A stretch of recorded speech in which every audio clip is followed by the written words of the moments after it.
Hello, this is Heather Hoffman, and today I have a card to share using one stamp set, Cotton and Thistles, 2 different ways. This is one of the new releases from Reverse Confetti, and other than the obvious that the jar and the flowers work really well together, I'm going to show you a way that they each work as great elements on their own to make 2 separate cards. So I'm starting off by using my MISTI to stamp both of these images. I'm using lead dye ink. It's kind of my favorite when I want something a little bit softer than black, but still close to black. It's a really nice dark gray.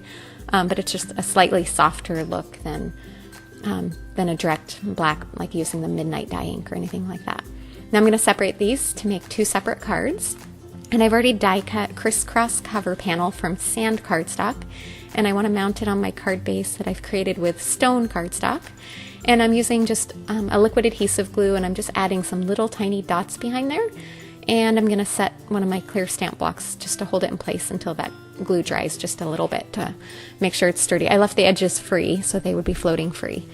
Now inside my jar I'm going to fill it full of sparkly stars. I'm going to stamp them with bumblebee ink, and I'm using images from Christmas Cheer and Moon Men, 2 previous releases. Now as I'm stamping these, I want them to go all the way to the edge of the jar. So instead of taking time to fussy cut out a mask, I just use a negative die cut. It's a little bit bigger than the jar, and so I used a little bit of my Post-it tape just to fill in the little difference and kind of offset it. So it was just kind of a quick, easy way to make a mask without too much effort. Now I'm just alternating in those stars and filling in, not completely to the top, but just part way up, filling it with bright yellow happy stars.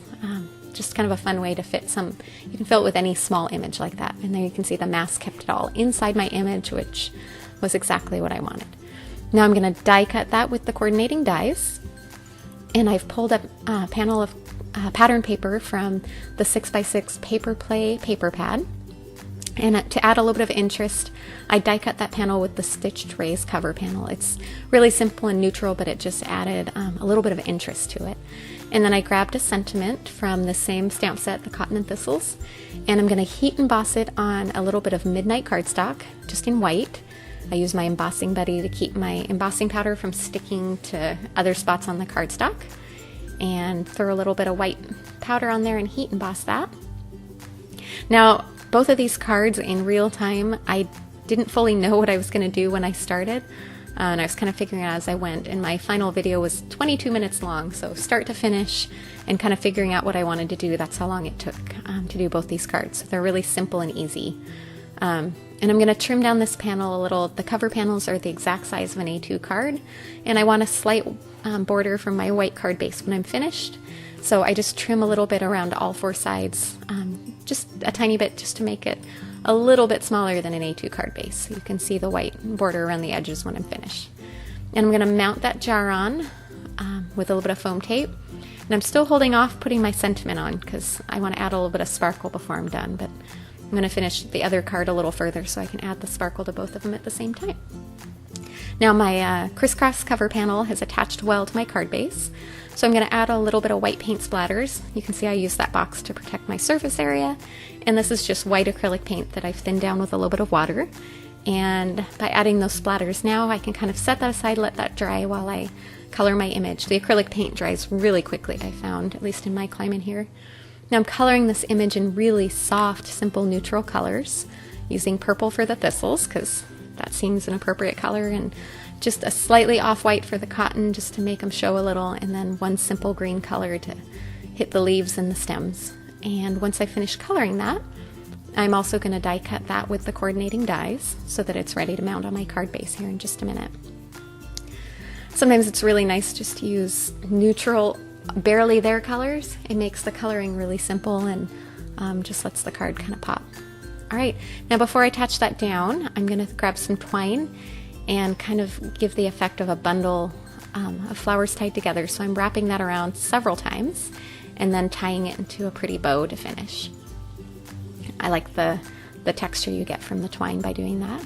Alright, and then I'm planning where I want to place that, so I'm ready for my sentiment.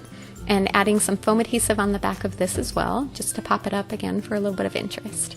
And you can see on my card base, that crisscross cover panel, how it kind of floats free around the sides a little bit, just because I didn't adhere all the way to the edges. You can if you like. Sometimes I really like that free floating feeling a little bit there too. All right, I'm going to attach that on, and then at this point, this is when I decided to add the sparkles, so I grabbed some clear sparkly Nuvo drops.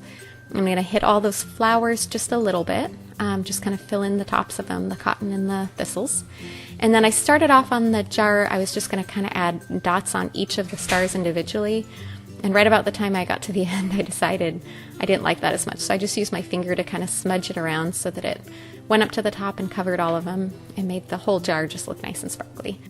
And then if you use your finger in it like that, use a wet baby wipe or something just to quickly clean off your fingers so you don't have glitter dry on there permanently.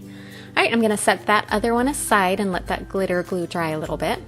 And I'm going to heat emboss a sentiment to place on this second card, doing the same thing, just midnight cardstock and heat embossing it in white from the same set. I really love the font in this stamp set. It's such a pretty elegant font, but there's some really great sentiments as well. I just like the variety, and they're really just so pretty. So once I've heat embossed that, this one I'm just going to trim down to a strip as well, but instead of going all the way across, I'm going to just trim it at an angle and trim the extra off on the side there. And I will mount that with foam adhesive also, so that it kind of balances that card out with the flowers up on the foam adhesive on the bottom. All right, that card is pretty much done. And then I finally at this point decided just to adhere that sentiment strip underneath the jar. And here I have my white card base that I'm going to mount it on. My glitter glue hasn't dried yet, so I put the adhesive on the card base instead of on the back of the other one. That way I didn't smush my glitter glue while it dried. Now I would suggest doing this before, but at this point I just kind of was looking at it and it felt like it needed one more thing, so I ran some twine around to tie around the top of that jar with the stars as well.